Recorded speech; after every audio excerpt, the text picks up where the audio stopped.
Barkha Dutt, the news anchor, Washington Post columnist, and my dear friend, was a guest on the China Current in 2020.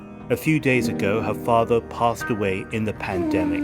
"I'm choking," were his last words to her. Mr. S.P. Dutt was a scientist and father of 2 daughters. He is also one of thousands of people in India who are losing their lives each day in this new wave. In honor of Mr. Dutt and the life he gave, this is a look back at my conversation last year with Barkha.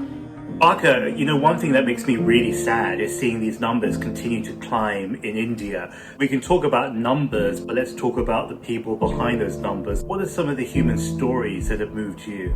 We have about 45 million migrant workers.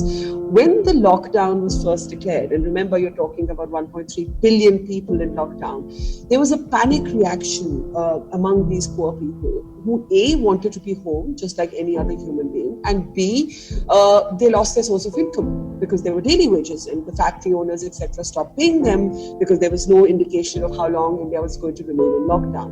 And so you had these men, women, children walking in the blazing heat through the darkness of the night, sometimes with little children who were crying. I have met children in the darkness of forests who I have met just weeping inconsolably because they have nothing to eat. I have met people walking hundreds of kilometers on foot. I have met a woman who delivered a baby by the roadside and then got up and then walked for another 100 kilometers just because there was no choice. So what happened with India was that we had twin challenges. We had the medical, the pandemic itself, and then we had this humanitarian crisis playing out for our poorest citizens. So for example, we were saying to people, stay at home. Now, what does stay at home mean for a poor family where 7 people are staying in a room the size of a closet? So we had to learn as a country along the way that some of our ideas lifted from the West or from the East, just copied and pasted from other experiences, did not apply to our particular realities. I want to finish by asking about you. I'm proud of our friendship.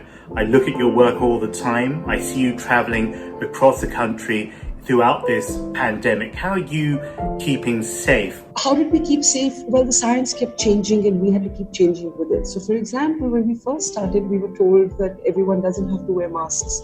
Now the science has completely changed on that, and masks are seen as the one effective way in crowded, closed, dense areas. So what we did was very basic precautions. Wash your hands, sanitize when you can, and now wear masks. There's really not much more than you can do but take basic precautions. Very elementary basic precautions, and you live and you work.